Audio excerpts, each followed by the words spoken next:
second webinar today, which will be mainly 90% about the MNE declaration and the tripartite declarations itself. For that reason, we also have Gita with us, who will be working with you, really explaining the ins and outs of the ILO MNE declaration, which also was very high on the expectations, really getting this very fine understanding, granular understanding of the MNE declaration. So that is the whole objective of today.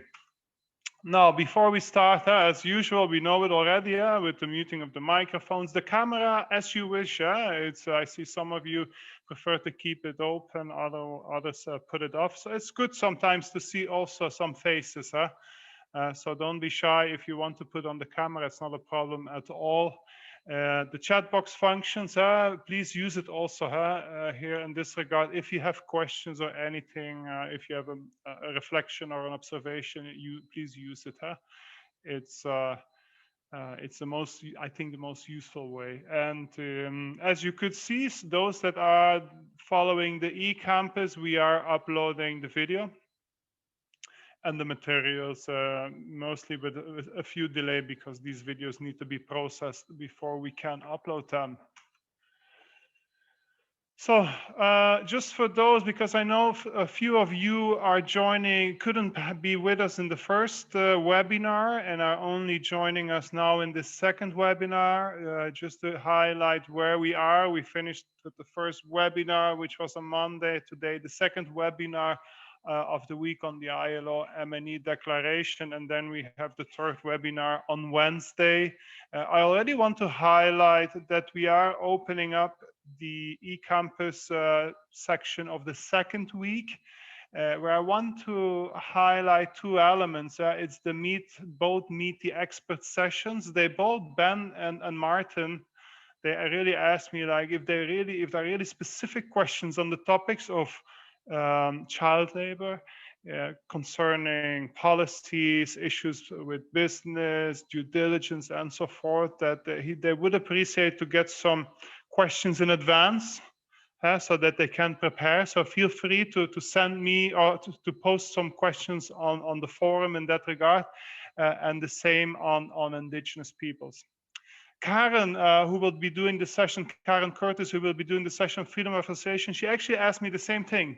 If there are any specific questions and concerns that you would like to be addressed in this session, above and beyond the more formal introduction to the concepts and the frameworks, she would be very happy also to receive some questions. And that way she can really tailor the sessions towards the needs and concerns of you, of the participants. So please do, you can always send me an email for the freedom of association session. For the other two, meet the experts, you can post it on the discussion forum. I will send an email in that regard later on today. Yeah, the agenda. I want to start today also with a short recap, 5-6 minutes, about discussions that we had in the first webinar, just to update those that were not with us. And then, of course, the main part of today on the MNE declaration before we go to the closing of this webinar, with a very small assignment that we also would like to share with you.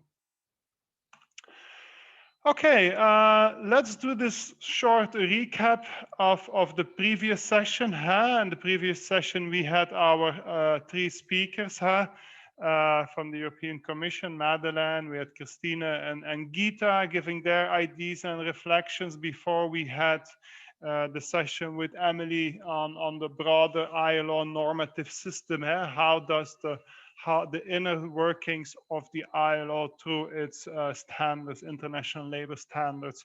So I would like to ask you, for the next 2 minutes, think about what, if I ask you, what would be for you the main takeaway of this first webinar? What were things that caught your attention in this first webinar? Were the things that stood out, things that you say like, yes, that was something it's still in my head, and it was something I really something new for me. So please put it in the chat box, in a phrase, the things that really stood out for you, the key messages in your opinion, And what is nice that everybody will have their own accent, of course, or their own attention to certain things in these webinars. So I'll give you 2 minutes to put it into the chat box, and so we can also read what the comments are of others. Huh?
Okay, these are good comments already, huh? And I would say let it come, huh? It's very interesting. Huh? It's also easy for us, huh? If we can recap, make a summary of the first webinar, huh?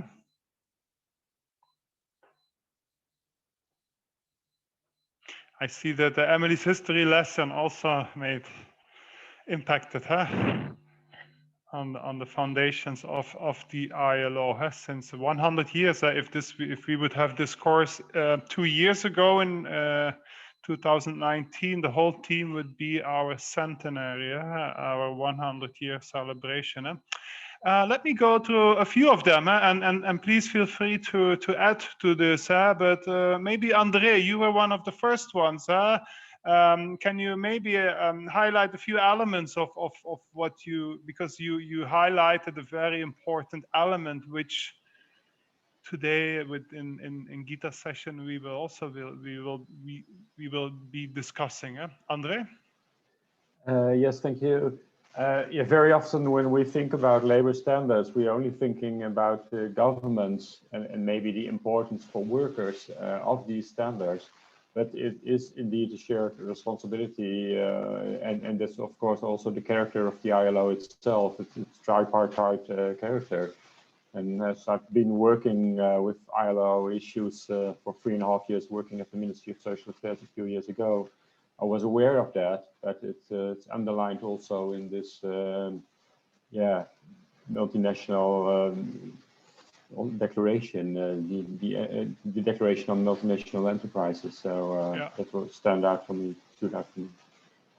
The shared responsibility, I think that was also mentioned on Monday, the multi-stakeholder approach, which Madalena also mentioned. Elena Gorshko, do I pronounce it correctly? Gorshko?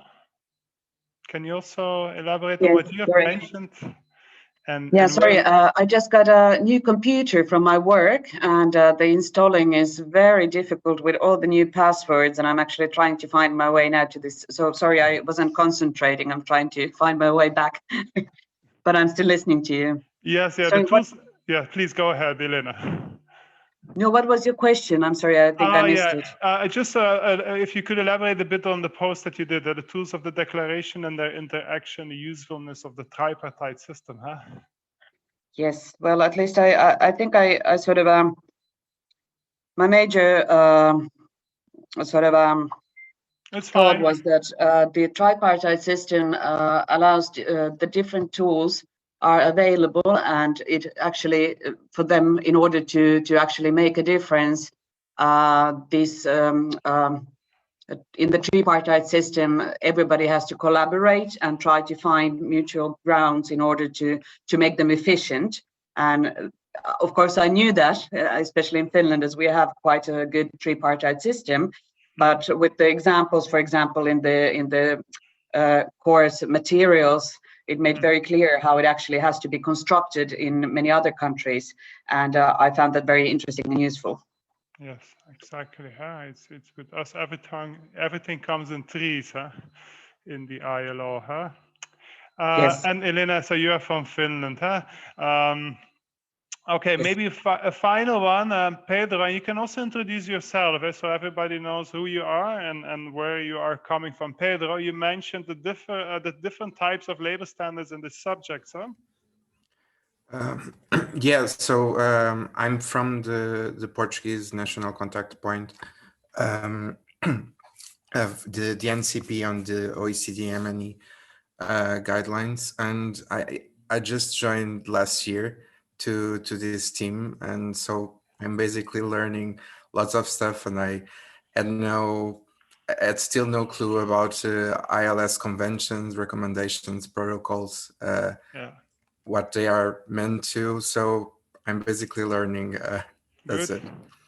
Well, that is the idea, but indeed, the different subjects, from the moment you're born to the moment you leave this planet, you are governed by international labor standards. I think that was one of the issues that Emily mentioned. So they're very much all-compassing, more than that you ever would think. And indeed, the different types, of which one is a declaration, which we will see today. Good, but I'm happy to see that we all were paying attention. I know it's not easy using a webinar and continue to pay attention, but still, I see a lot of our main messages have arrived with you. Okay, so I also see the assignment. The assignment for you is just to have a taste of what are the kind of materials that we are making available. I believe the assignment, this is already one of the first real tools that that we developed already 5 or 6 years ago. I have to say now with the COVID crisis, it has given us a boost in developing more materials that we can share, that we can use for outreach, and we will in the days or weeks to come, we will provide you with more of educational materials. But I believe many of you already have done this short introductory learning model on business and decent work, which also will be now the main part of the discussions which we will have with Gita. So Gita, I'm going to unshare my screen, or stop share, not unshare, stop share my screen, so you can start sharing your screen. Gita, thank you for being with us, and you'll be presenting for the biggest part of this webinar.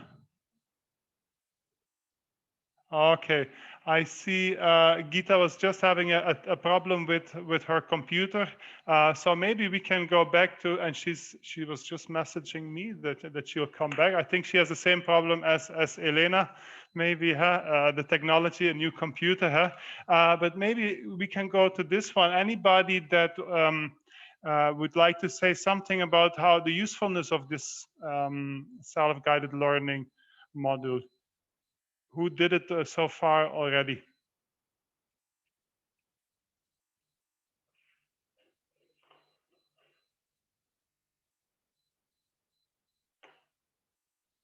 Anybody that already did the self-guided learning model? Well, I did it. Oh, sorry, Francesca. You can. No, it's okay. It's okay. Go ahead. Well, I did it yesterday, and it was, at least for me, it was something a little bit different, because a lot of these, I don't know how to say, online courses are based on the only presentations, and this was more interactive, and I really loved the section with the study cases from Zambia, Jordan, and this was quite interesting for me to learn how some things or some problems was solved in other countries, and this was the highlight for me. Exactly. Yeah, it's Estefania. Thank you, Thomas. And you can also quickly indicate from where you are so that we can also know which country you're from. Estefania, you. Hi, I'm from Costa Rica. Very nice to meet you all. I'm going to just put the camera on for just a moment. Yes, so we can also. Well, I thought the assignment was very useful. In fact, it was very refreshing just to check all the information that you provided us, and the case studies were very interesting. Usually we find it difficult to connect like the theory with the real life situations. So it was very interesting to see how the ILO, we could use the ILO instruments to real life situations. So it was very interesting, and the material was very useful. And just to see the webinar on Monday, just to refresh ideas, was very important as well. So I think it was a very great dynamic. Exactly, and I think from the case studies also comes through, which Gita also will discuss, on the different entry points that we are discussing. Huh? Yes. It's not only about compliance with labor standards, it's also looking at this positive effect. Huh? Francesca, of course. Thank you, Estefania, and Francesca. Thank you. So I'm Francesca from French NCP, and I work for a trade union in France. So just to say that, yes, I've done the assignment, and it was very interesting, a lot of material, very user-friendly, very interactive. So a very good surprise, and I'm really looking forward to do something more and to have a look to all the material, because I'm more familiar with the guidelines of OECDs. So it was very interesting, and there was something that I, of course, many things that I didn't know. So thank you. Yeah. Great. Well, thank you also for that, for these positive feedbacks on this e-learning tool. The idea is also that hopefully you can also share it through your offices or with your colleagues in the unions or with employees organizations. You want to know something about the M&E declaration? Well, here is a self-guided e-learning, and it can give you the full spectrum. You can easily embed it or link it with and it's free of charge also. So thanks for this. Good. I see Gita in the meanwhile is back. Gita, hello. Hello. Yes, I also had a computer problem. I don't know, all of a sudden my computer completely shut down. So I hope this is not going to happen during the presentation. Yeah, then I have to Maybe take over. Today, I'm connecting from Geneva, and today in Switzerland is the national day that they are testing all of the alarms everywhere. All the sirens are going off everywhere. So I don't know whether there was something in relation to computer connections as well, but I hope this is not going to happen. So you can share your screen. Let's hope your screen doesn't explode or anything. No, it should be okay. I guess. Yes, we're there. Thank you. Yeah, you're there. So let me just. Yes, slideshow, just let me see that it's all okay. Yes, right. So you should be able to see my screen. Yes? Excellent. Okay, perfect. Gita, go ahead. So, well, first of all, so I'm sorry I didn't hear all of your takeaways and comments on the first day. But you will see today there's a lot we will be building on, of course, on the elements that were already introduced in the sessions on Monday. And I'm very pleased to hear that several of you or many of you have done the e-learning, business and decent work, the introduction to the M&E declaration. And so what I've prepared today is really a deep dive, into the M&E declaration, what is actually in the approach and the principles of this declaration, but also how we work really on implementing the guidance that is provided in this instrument, of course, by working with the ILO tripartite constituents and directly with business in many of the ILO member states, and also, of course, in collaboration with other international organizations that also have instruments, including the OECD. So this slide here, you know, for you is we will be talking about the M&E declaration, but of course, I mean, as already Francesca actually pointed out, you know, you are probably more familiar with the OECD M&E guidelines. So you will be looking, of course, at this presentation with the glasses or through the lens of the NCP for RBC. And I think that is part of normally what we would do as an exercise, of course, is for you to see where the similarities are, but also where some of the differences are, and where then when we go further into the training, where for you are indeed the interesting elements, including in terms, of course, of the guidance itself, of the principles in the M&E declaration, but also the approach and then the specific operational tools that are available for your own work when it concerns then specifically labor issues in responsible business conduct. So this is really what this session is about. I have quite a long presentation. I'm not sure whether we will be able to go through it. And I really would like you, you know, if you have any questions during the presentation, please put them in the chat box. I can either then take them during the presentation or I can take them at the end. It's the first time that I give a real, you know, technical session like this in a virtual way. And as I said in the opening, I really miss Turin, you know, where we sit around the tables and we can have these more lively discussions. But so I try to do my best to make it as interesting as possible for you. And so it's for you then to add the interactive component of asking the questions when I go through the presentation.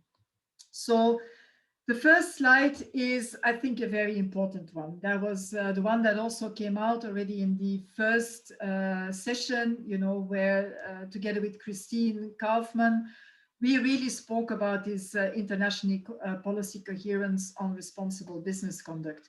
And this is, in a way, I mean, we always talk about the 3 international instruments because they are really, I would say, the leading ones that are increasingly, of course, referenced in many of the policy documents, including, of course, in member states at the national level, but also at the EU level, in trade agreements and so on. And so this slide basically provides an overview of how all of these instruments are interlinked, specifically when it comes to labor.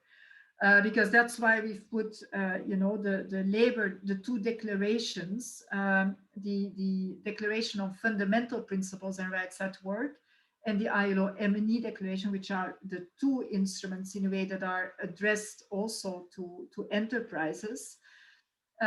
These 2 are included in all of these other instruments. And so as ILO, we engage on the basis of these 2 instruments with the OECD, and that was already, as pointed out by Christine on Monday, actually in 2 chapters of the OECD guidelines, there is a reference, you know, an explicit reference to the ILO Declaration on Fundamental Principles and Rights at Work in the Human Rights chapter, which is, of course, a new chapter that was included in 2011 when the OECD did its update. And the M&E Declaration is included in the chapter on employment and industrial relations. And every time, you know, when there is, I mean, in the further explanation of these chapters, it refers back to these ILO declarations as being far more detailed, of course, when it comes to these issues. In the same way, we engage with the Office of the High Commissioner for Human Rights and with the Working Group on Business and Human Rights, because they're also the framework on business and human rights that was adopted in 2008 or endorsed by the Human Rights Council, and then subsequently the guiding principles on business and human rights endorsed in 2011. they make references to the ILO fundamental principles and rights at work, specifically in Pillar 2 on the corporate responsibility to respect human rights. There, it's included of the human rights obligations that companies at a minimum should respect. And the M&E Declaration is also included in the original framework on business and human rights in 2008. We also engage with the UN Global Compact, which, as you know, has 4 labor principles and 2 human rights principles. And again, the human rights principles are further linked to the guiding principles on business and human rights, although these human rights principles predate the guiding principles. And the labor principles, again, are the ILO fundamental principles and rights at work. So we also engage with the Global Compact. And then the other instrument is ISO 26000, where also the ILO was part of the advisory group developing this instrument, which is a non-certifiable standard of ISO. And there you have also in the labor chapter and the human rights chapter. So a lot of the work of the ILO, and more particularly my unit, is also engaging with these other international instruments to ensure, and international organizations, to ensure that indeed coherent guidance is provided specifically to enterprises. This is a very important component because when, of course, companies start doing, for example, their due diligence and they identify child labor, for example, then it is important that they know where to go for the right formulation and definition of what is child labor. And of course, that you will find back then in the ILO conventions, which are these international treaties that are ratified by governments in ILO member states. So now delving into the M&E Declaration, it's a very long name, as you can see, Tripartite Declaration of Principles Concerning Multinational Enterprises and Social Policy. So I'm just going to, going through this title. First of all, tripartite. It was indeed adopted in 1977 by the ILO governing body, which is composed of representatives of governments, employers' organizations, and workers' organizations from around the world. So it was, the text itself was negotiated and adopted by these 3, what are the ILO tripartite constituents. So this is not a process, an intergovernmental process where employers and workers are consulted, but actually they sit at the same table and at the same level to negotiate and adopt this declaration. And the ILO governing body also has a specific M&E segment in the policy development section of the governing body, where they review on a regular basis the promotion and implementation of the M&E Declaration. And so at least once a year, my unit needs to prepare a paper for the governing body where they review what is currently being done in terms of promotion and the kind of support provided by the office, and then they provide further guidance. And so the next session will be in March this year, so actually in a few weeks' time. And so the paper will come out at the end of February. So this might also be interesting for you to look at that paper. The instrument is a declaration, so it's very different from what you've already seen on Monday, a convention or a recommendation. So a declaration is actually more of a political or a moral statement where you have no mechanism of ratification or any kind of adhering process. It is a declaration that is adopted for the whole of the organization.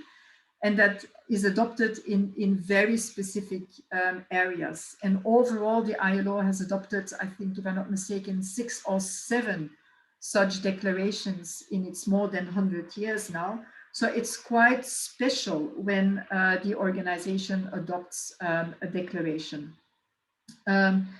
So it's a declaration of principles, and these principles are derived substantially from ILO standards, the conventions and the recommendations. And in the M&E declaration, the Annex 1 gives an overview of all of the standards, conventions, and recommendations that are particularly, or that have been particularly the basis of the principles in this declaration.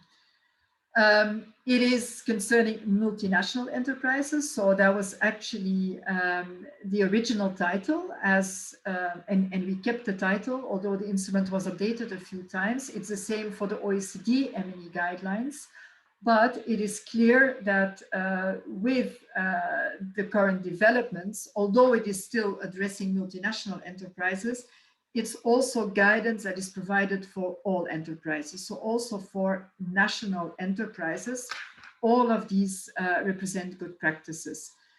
And it's concerning social policy. And basically this means the whole decent work agenda and how enterprises can really contribute also to the sustainable development goals.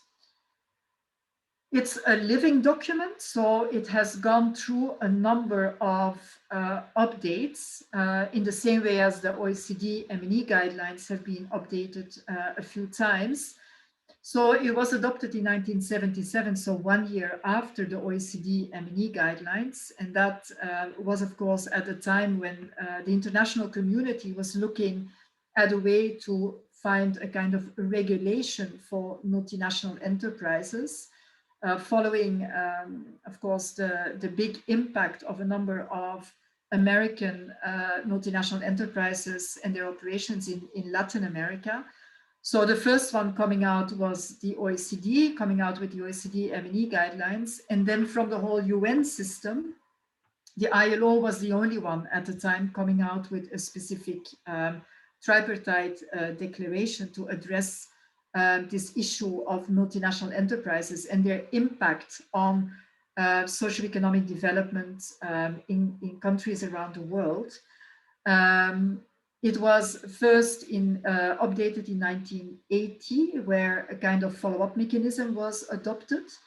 Then in 98, you have the adoption of the Declaration of Fundamental Principles and Rights at Work. And so in 2000, the M&E Declaration is again updated, also making references then to the UN Global Compact.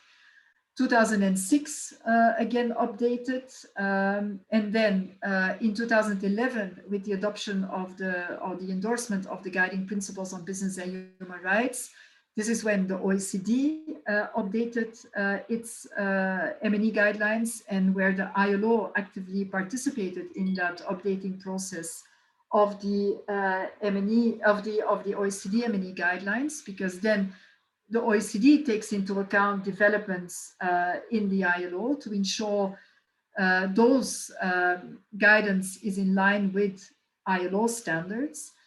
But in 2011, the ILO did not update its M&E declaration. That was done in 2017. And so it includes also references to the Sustainable Development Goals, and specifically Sustainable Development Goal 8 on decent work and inclusive economic growth. And it also includes the conclusions of a very important discussion that happened in the ILO on decent work in global supply chains. So in the update in 2017, a lot of new topics were introduced in the M&E declaration. And similarly to the update of the OECD M&E guidelines in 2011, it takes also a supply chain approach to operations of multinational enterprises. Whereas previously it was focusing primarily on multinationals and their subsidiaries around the world. Now it also takes into account the way that many companies operate through business relationships, and so covering in a way the whole supply chain. So the M&E declaration, as I said, is quite special because in a way it's the only global tripartite instrument on inclusive, responsible, sustainable business, because it's adopted for the whole ILO, and we have 187 member states. And as I said, it was truly a tripartite developed and adopted instrument. And also in the review process in 2017, which I supported from the Secretariat point of view, it was a tripartite ad hoc body of the governing body that negotiated the revision.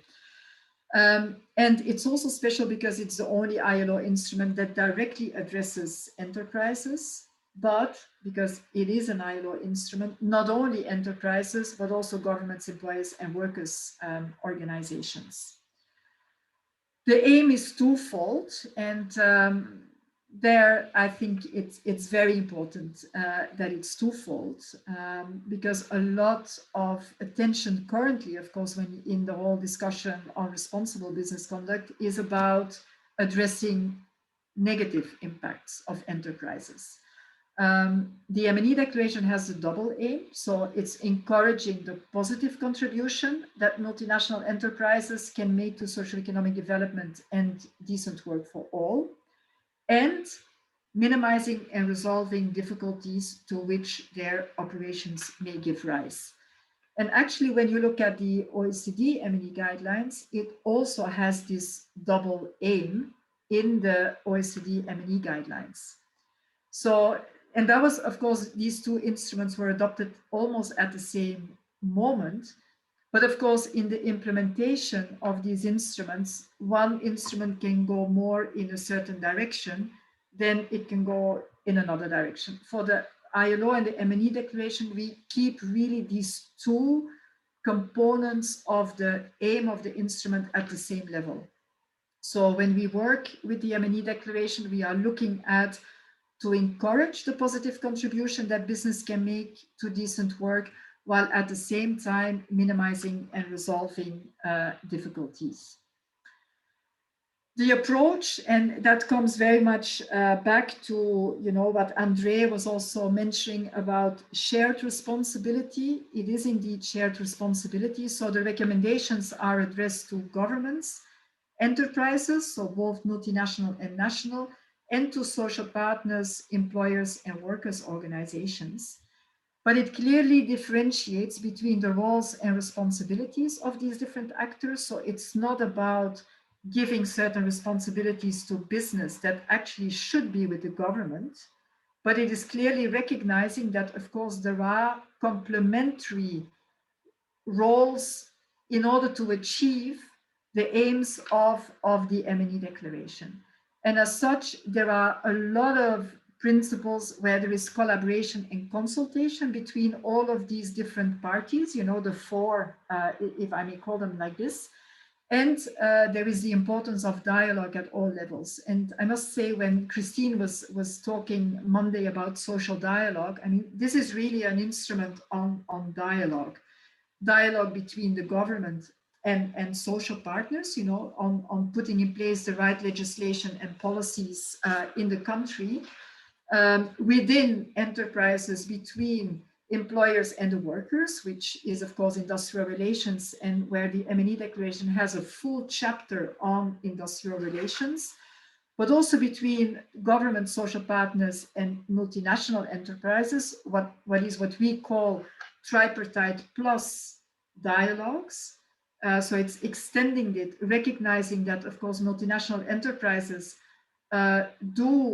in certain countries have a really heavy impact on the economy of certain countries. So it's important to also have them part of the discussions on specific things that should be improved. And also dialogue between the home and the host countries of multinational enterprises. And that is precisely cross-border social dialogue and what we call home-host country dialogues, which is also part of the implementation of what we do with the M&E declaration. So the recommendations are, as I said, substantially derived from ILO standards. They are listed in the Annex 1 of the document, and so this is the physical document. So it's good, you know, that you can read it as well. And it's also consistent with the roles and the responsibilities as outlined in the Protect, Respect, and Remedy framework and principles on business and human rights, as reflected in the guiding principles. So the duty of the state to protect, that is very clearly in the M&E declaration, the role of the government to put in place laws and policies, measures and action, including in the field of labor administration, public labor inspection, and the promotion of good practices among all enterprises operating in their territory. Then the corporate responsibility is clearly there. You know, there are clear expectations and responsibilities that are put with enterprises in regards to their policies and practices, including by conducting due diligence and by aligning their operations with national development priorities. And that is obviously very important in the context of their encouraging their positive contribution to decent work and the sustainable development goals. And how, for example, they can actively contribute to, and again, I'm taking this example of child labor, you know, it's how they can actually, it's not just making sure you don't have it in your own operations, but how can you actually positively contribute to you know, elimination of child labor in a specific sector, in a country, or you know, in a country more broadly. And then the third, in relation to access to remedy, that is specifically addressed in the industrial relations chapter of the M&E declaration, and more specifically through examination of grievances and the settlement of industrial disputes. And let me just see whether there are any, because I don't see the chat at the moment in my screen. So yes. So are there any questions, Carl? Yes, maybe Kamala had a question and Pablo, but I let them ask themselves the question to make sure that the question is properly formulated. Kamala? Yes, thank you. Carl, can you hear me? Yes. Okay, good. Yes, I was wondering about the UN Global Compact, because in my experience, in my view, this is, yeah, not so important anymore, this UN Global Compact, because the OECD guidelines as well as the UN guiding principles are much more developed compared to the UN Global Compact. But maybe, you know, you have a different experience. So because you showed that they have a role in your system, maybe you can explain, you know, how relevant still the UN Global Compact is in your line of work. Good, Kamala. And then that's one question. Maybe I'll ask Pablo also to come in for his question, and can Gita take them both at the same time? Pablo?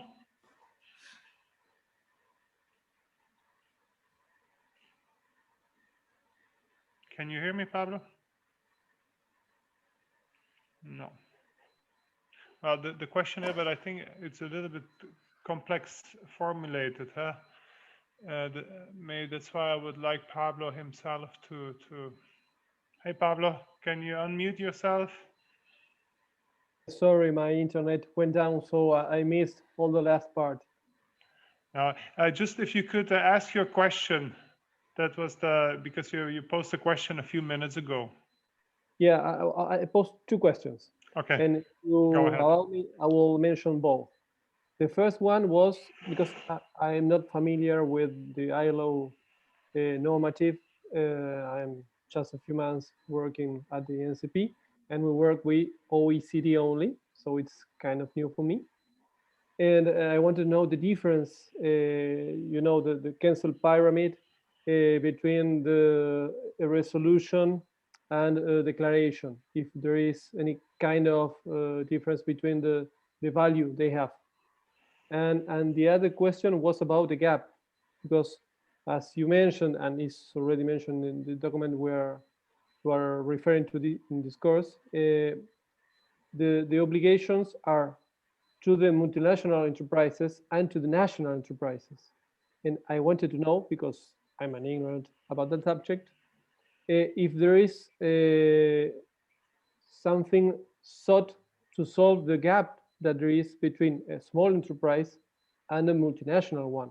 Yesterday, we were part of a forum that was about the garment and something more, I don't remember. And they were referring to that in that sector, the garment one, there were many national enterprises and there were small in the better cases. So is there something thought, something that was asked, something that was discussed when these guidelines were prepared? And if I clarified or I did the opposite. Okay, well, thank you very much for these questions. So first, in relation to the Global Compact, I think you, Kamala, you are right. I think the Global Compact is going a bit in a different direction because they, of course, are focusing very much still on the 10 principles in their direct engagement with enterprises, including through their local networks that they have. But they are really gearing up, I would say, the business contribution to the Sustainable Development Goals. And so they have created action platforms and all of that. I don't want to say something about their importance or not. I mean, they're part of the UN. We are part of the UN. So we, of course, work with them. We specifically work with them because they develop tools.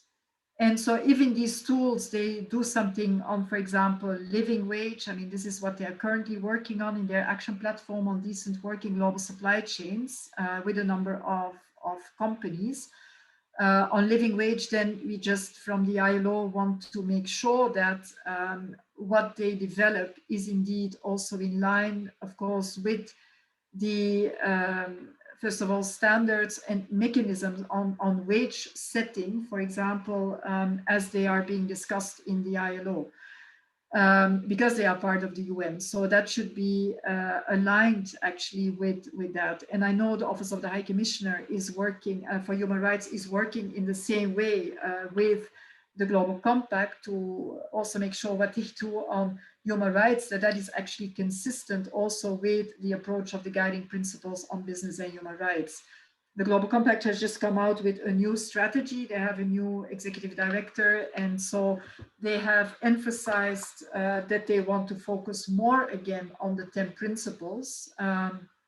So let's see.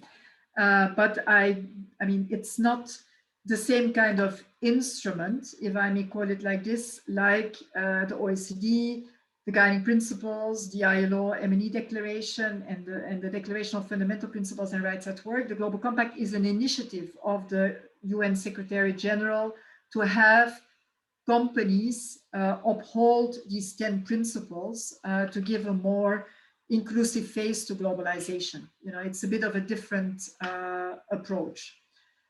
I mean, I can go further into the Global Compact if you're interested in that, but for sake of time, I will leave it there. But we can further discuss this. And then, yes, sorry, Pablo, on the normative, I don't want to take the time of everyone, but I think maybe it would be good to again listen to the presentation of Monday of. The difference, for example, a resolution is something that is adopted by in the ILO context is adopted at the end of a general discussion in the International Labour Conference. And so it's comprised of a number of conclusions on the basis of which the ILO needs to do then something, whereas a declaration is an instrument in itself. And that has a follow-up mechanism. So there is a bit of a difference. But then all of that is not to be confused with conventions and recommendations, you know. So I think it's just important to keep the difference of these different legal instruments into account. And then in relation to the gap between multinationals and SMEs, that is indeed more and more on the agenda, I think. And when I come to what we do at the country level, specifically engaging with SMEs, as part of the broader work that we do on decent work, I think it's something I will go a bit further into that. Now, just going back to my presentation, so this is just what Emily also explained to you without any doubt on Monday. So these international labor standards, which are international treaties in the case of conventions, they are then being ratified by governments. They need to then be applied in law and practice. So they are binding on enterprises operating in their territory. But of course, and the exception is being made for the fundamental principles and rights at work, where all ILO member states should uphold them, even though they have not ratified those conventions. But in addition, to reach actually enterprises, specifically in countries where, for example, the government has not ratified certain of these ILO standards, there is, of course, these principles and the orientation that is included in the instruments, the declaration, I mean, the two declarations, to directly work with business on these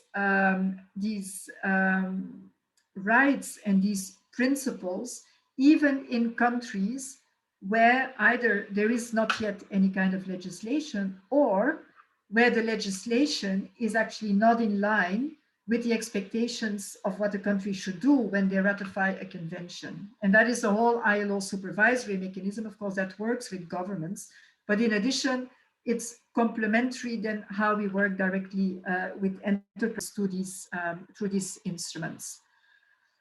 So in the M&E declaration, the recommendations, as I said, addressed to governments and enterprises and social partners, they are actually in 5 areas. And as such, you know, the structure can be a little bit compared to the OECD M&E guidelines. So you have the different chapters as such.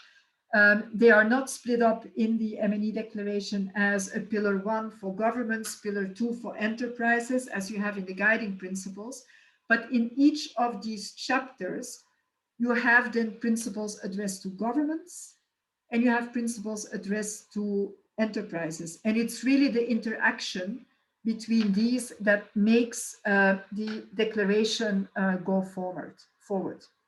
So when I just go to the first big chunk, which is on general policies, there you have a number of items that are included there of what companies should be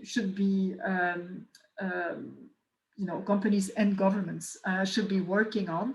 And I've just taken a few of some of these principles because I think they are really important to look at.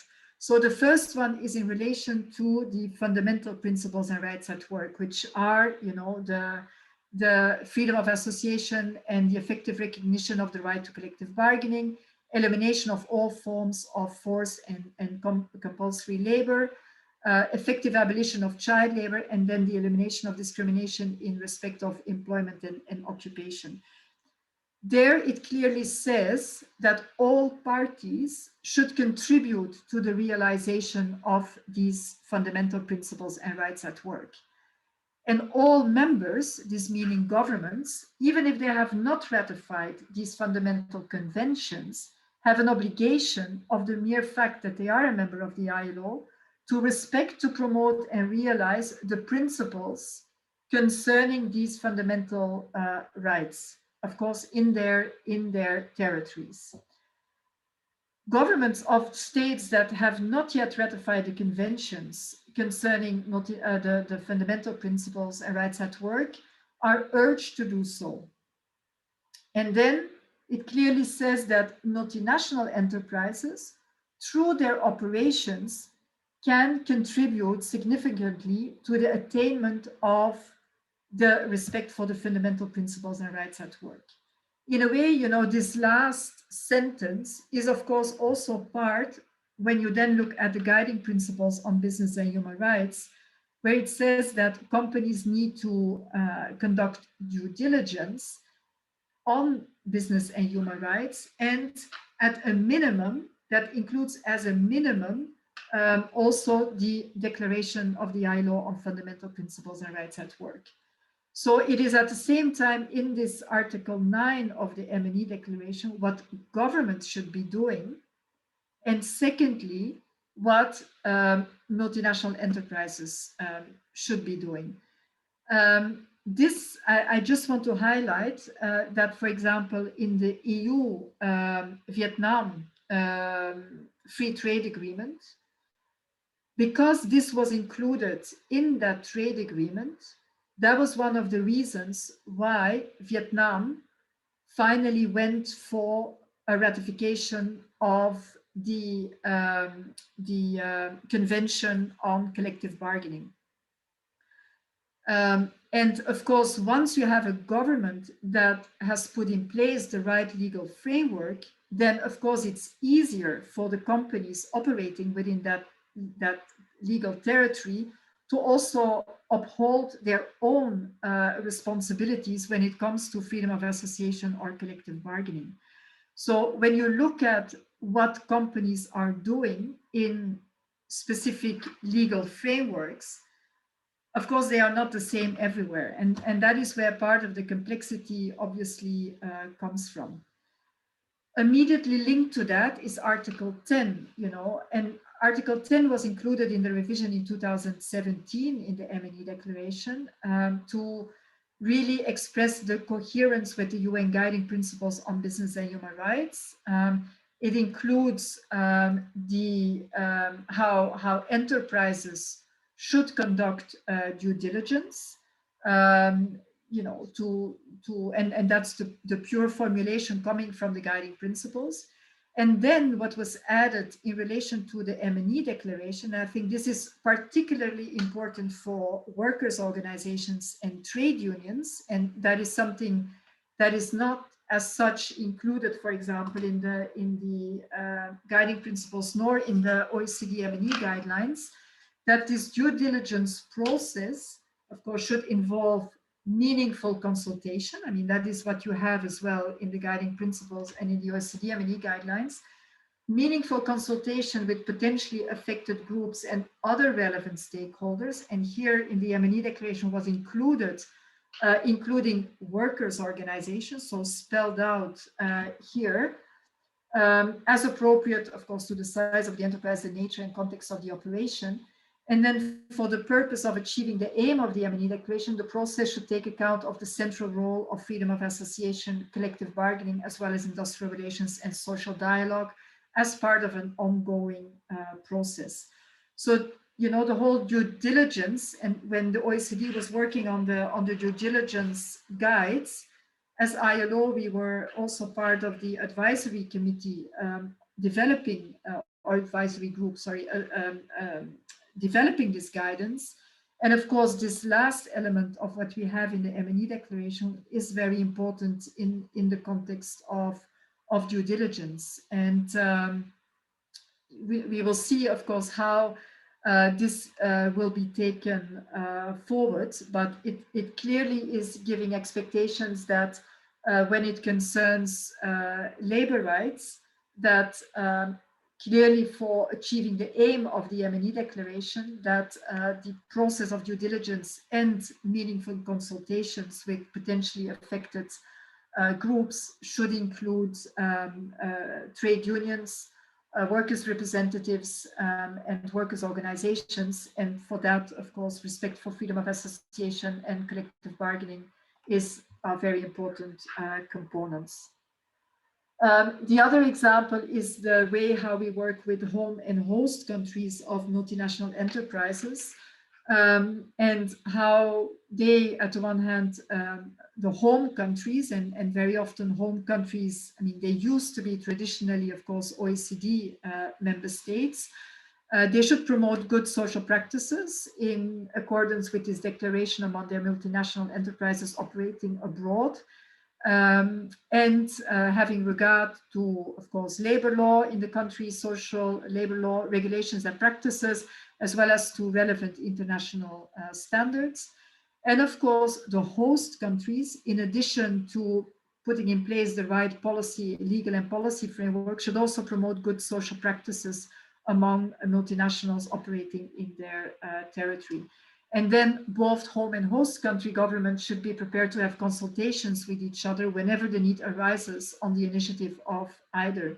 And specifically, this last component is something where we as ILO have been actively working on, and most recently in a dialogue, for example, between France, where of course you have also the due diligence legislation in respect to French companies operating outside of France, and where we facilitated a dialogue between the French government and the tripartite constituents in Côte d'Ivoire, for example. And I will come back to that when I talk about national focal points.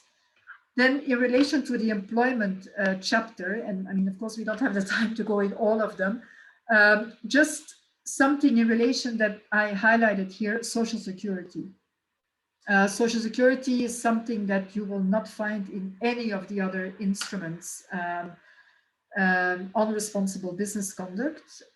This was actually added also in 2017. And I think this was very forward-looking because, of course, now with the whole COVID-19 and the impact of COVID along supply chains, specifically in countries where there is no social security system, and so where people lose their jobs because there are no longer any orders coming in. You know, so then what needs to be done about it? What are the responsibilities both for government and for enterprises? So this was included in 2017. So governments should establish and maintain social protection floors as a fundamental element in their national social security systems. And that was because the ILO adopted a recommendation on social protection floors and thus implement social protection floors within the strategies of extension of social security. And social partners play an important role in promoting these policies. And multinational and other enterprises, of course, they don't have the responsibility to put in place national social security systems. I mean, that's very clear, but they could complement public social security systems and help to stimulate further their development, including through their own employer-sponsored programs. And actually within the ILO, we even have a business network that looks at social security, and where a number of challenges, specifically for multinational enterprises that would give or want to give the same kind of benefits to all of their employees throughout the world, where of course social security systems are very different. And you just need to think, I mean, we don't even have to go that far, but even if you think about maternity protection, for example, after a woman has given birth, you know, even the duration of how long a young mother can stay home is very different in many countries around the world. And so we were actually working with a company that said that they wanted to give the protection, maternity protection, to their employees around the world. So how could they do this in a country like the US, where actually you don't have the same kind of social protection? But that's, I mean, a very detailed discussion. Then in terms of security of employment, there also, it says that governments in cooperation with multinationals and national enterprises should provide some form of income protection for workers whose employment has been terminated.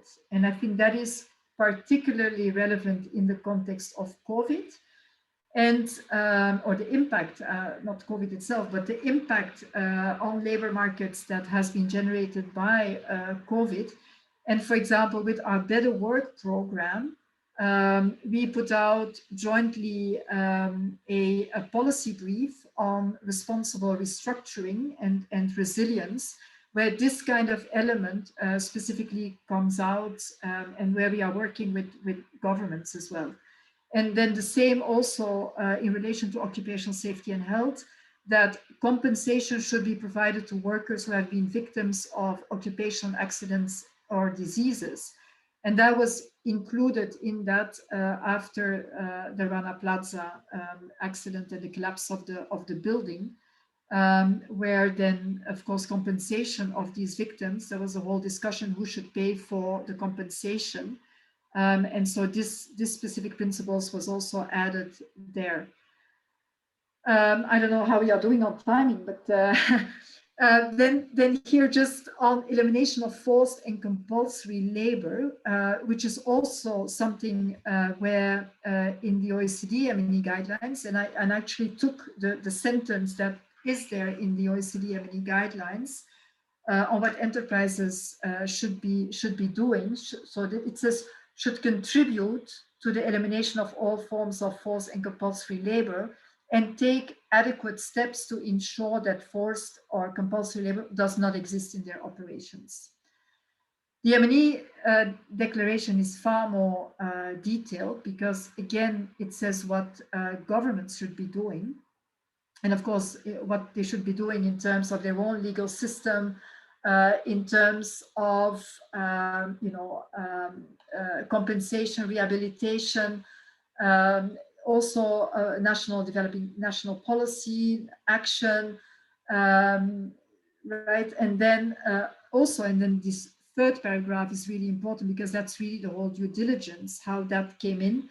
Government should provide guidance and support to employers and enterprises to take effective measures. So it's not just adequate steps, but effective measures to identify, prevent, mitigate, and account for how they address the risks of forced and compulsory labor in their operations, or in products, services, or operations in which they may be directly linked.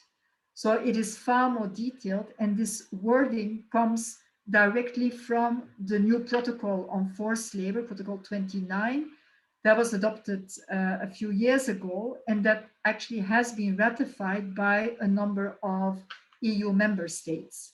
And I'm sure you know, I mean, those of you, I mean, not only EU member states, also ILO member states more broadly.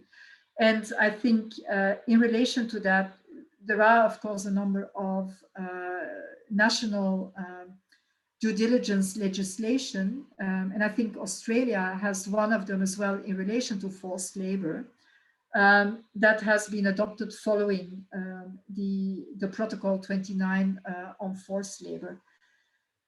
And then in the M&E declaration, it also uses the same words of multinational as well as national enterprises should take immediate and effective measures. So it's stronger language than in the OECD M&E guidelines, within their own competence to secure the prohibition and elimination of forced labor in their operations. And their operations is, of course, as I said, including supply chains. Geeta, maybe... yes, sorry. No, that's fine. I see some comments just to address some of these shorter comments or observations. Maybe John, you can ask your question or your comment or that you had. Thanks, Carl, and thanks, Geeta. It's really interesting and useful work, and I particularly like the emphasis you made on social security, and that it's only here and not in the other standards. One thing I was interested, I did the online session yesterday, and I was intrigued at one point. There was the case example of child labour with suppliers, and it said, what should the M&E do here? And it's very much the engaging process, which is encouraged by the ILO. One of the options, though, was end the relationship with the suppliers. And I guess my OECD UN guiding principles sort of thinks that, oh, maybe that's an appropriate course. And that said, no, under the MNE, that's maybe not the area to go first. And so I guess for me, it reinforced at times, yes, these do interact, but there's also some areas where they might be suggesting a slightly different outcome, perhaps. Yeah. I mean, just John, I mean, in relation to your question, you know, the ILO, of course, as part of the UN, takes, of course, very strongly a development approach, where it's really about, you know, you need to, of course, do your due diligence. You identify that there is, for example, child labor in one of your suppliers. So then, first of all, how do you directly engage with your supplier to address this issue and, you know, not just immediately terminate, although there might then, I mean, because in the whole risk-based approach, there is, of course, the risk that then those who are in child labor, you know, will just end up somewhere else in another area of child labor, which at times is even worse. But it also encourages then, of course, the enterprise to engage more broadly with, I would say, the National Employers Organization, or with, for example, the Chamber of Commerce, or because the child labor problem is not only in the supply chain of this one company. So through collective action, it is actually putting this challenge, I would say, at the policy agenda of that either sector in a specific country, but it's in general not linked to only to a specific sector, but of course more broadly. And then see how, by bringing together the different parties, you can actually really do something about it.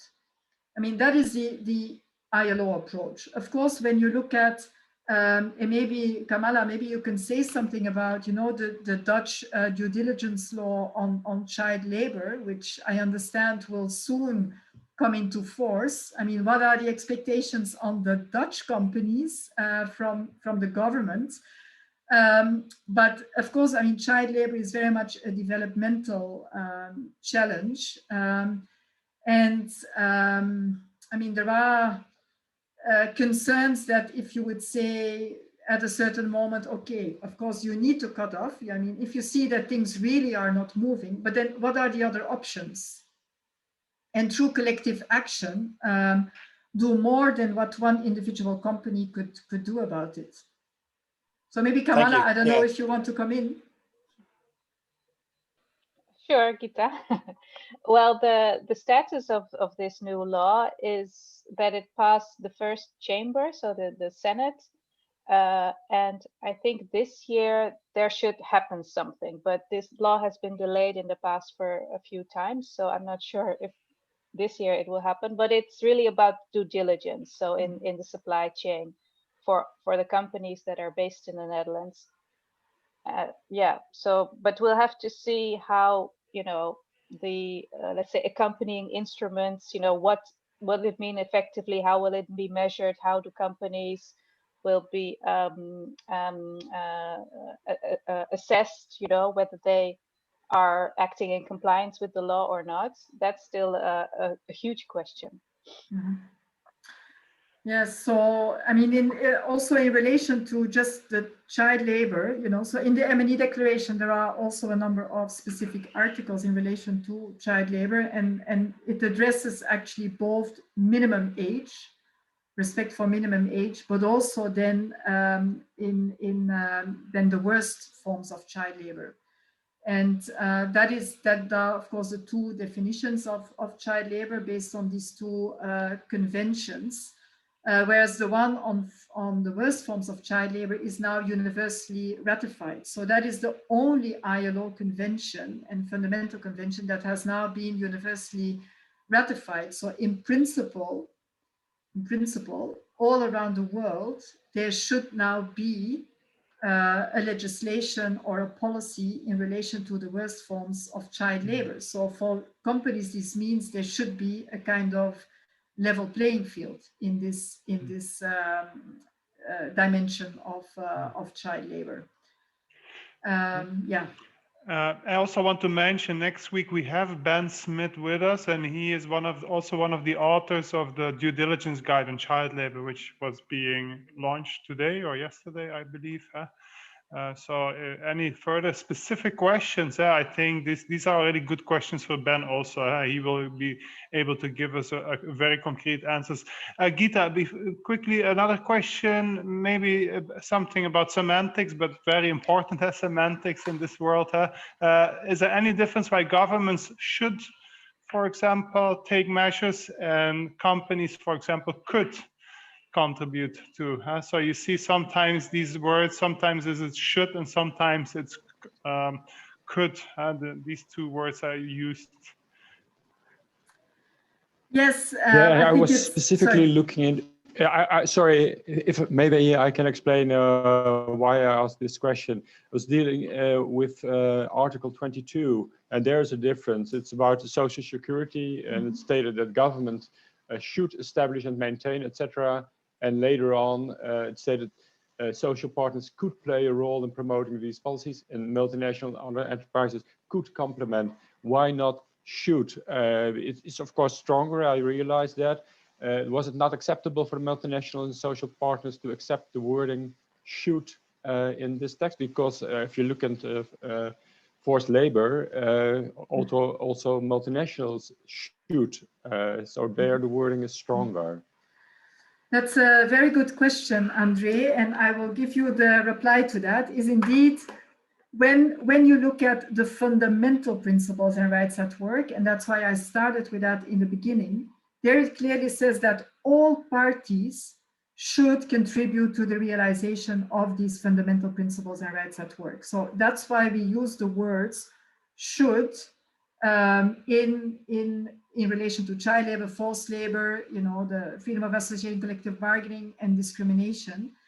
In relation to social security, there actually it is not a fundamental, not one of the core conventions of the ILO. And actually in the conventions itself and the recommendations, they are really addressed to governments, but it's governments that are responsible for putting in place the social security systems in their country.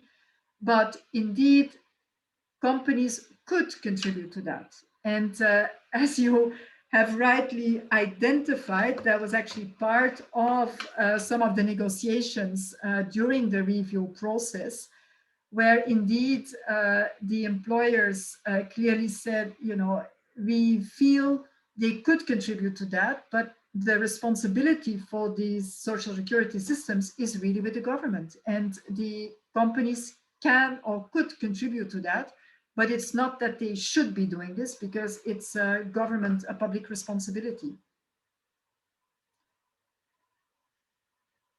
But I think that's one of the only places that it talks about could. But if there are more, that could be an interesting exercise to see where you have could and where it's should. Normally throughout the text, it is should. Yeah. Carl, Okay. any other comments or? I propose we continue. We still have 30 minutes. Okay. So let me skip the training. But go maybe to the conditions of work and life, specifically in relation to occupational safety, because you will have a session as well on wages and working time. So there, I just want to, highlight how comprehensive actually the guidance in the M&E declaration is on occupational safety and health. In the OECD M&E guidelines, there is one sentence: enterprises should take adequate steps to ensure occupational safety and health in their operations. And in the M&E declaration, there are three paragraphs on it. Paragraphs that were looked at very carefully because, as I said, the review of the M&E declaration happened in 2017. So after Rana Plaza, after, the whole, of course, it was an issue about building safety, but it was linked to many other issues, obviously, also occupational safety and health, Occupational safety and health also very high on the agenda in, for example, the work that we do in Pakistan, Bangladesh, many other countries where there have been factory fires because there was not appropriate occupational safety and health measures put in place there in these factories by the employers. So this is really a very important part of the M&E declaration. And as I said, it was thoroughly reviewed in 2017. So with a responsibility for the government that it should ensure that both multinational and national enterprises provide adequate safety and health standards and contribute to a preventative safety and health culture in enterprises, progressively achieving a safe and healthy working environment.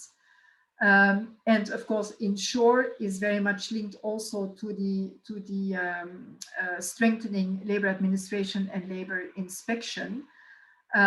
It also includes combating workplace violence against women and men, and attention to building safety. And this was included specifically following Rana Plaza. And then, of course, the relevant international standards, code of practice, and so on should be taken into account. And compensation should be provided to workers that have been victims of occupational safety, of occupational accidents and diseases. So this was really thoroughly reviewed in 2017.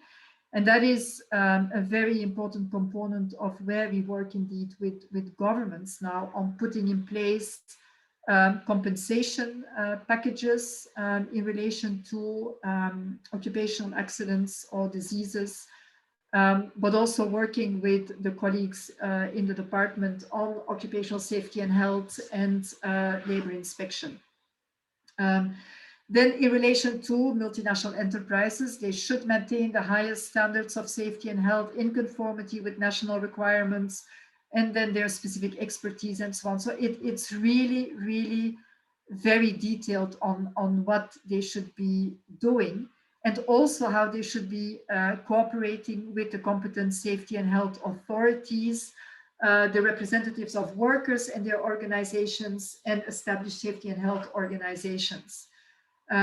It's, as I said, a very important component also of the work that we do, using the M&E declaration to engage with all parties at the country level. And of course, again, in the context of COVID-19, we actually added a whole section on occupational safety and health on the ILO Help Desk for Business that builds very much on this building a preventative safety and health culture in enterprises to progressively achieve a safe and healthy working environment. Then, as I said, a very large chapter on industrial relations. I think it's the most comprehensive instrument where it spells out responsibilities for enterprises and governments in relation to industrial relations. And just because this is, of course, high on the agenda as well on access to remedy and examination of grievances, also 3 specific paragraphs in relation to that governments, as part of their duty to protect against business-related human rights abuses, government should take appropriate steps to ensure through judicial, administrative, legislative, or other appropriate means that when such abuses occur within their territory and or jurisdiction, any affected worker or workers have access to effective remedy. So that is again following also the this actually was added also in the review in 2017, because previously we didn't have anything in relation to the responsibility of the state. So this was added in 2017.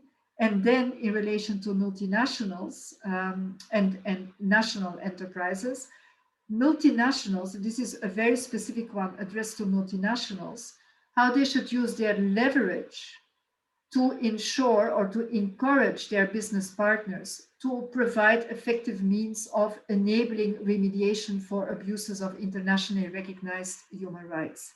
So this is a very specific expectation on multinationals in working together with their business partners and using their leverage so that workers within these business partners, and that is, of course, specifically in countries where internationally recognized human rights are not respected, and specifically in the case, I would say, of freedom of association and collective bargaining, but also non-discrimination, so that they indeed also set up effective means of enabling remediation. And then the other paragraph there in respect to have grievances processed in a manner that is consistent with the following provision, and that this is particularly important whenever the multinational enterprise operates in countries that do not abide by the principles of the ILO conventions in relation to freedom of association, the right to organize bargaining collectively, and discrimination, child labor, or forced labor. So again, there is this link that is made to the fundamental principles and rights at work, and how multinationals in a way have specific responsibilities in countries where these fundamental principles and rights at work are not fully protected by the state, and thus where workers cannot fully enjoy these fundamental principles and rights at work.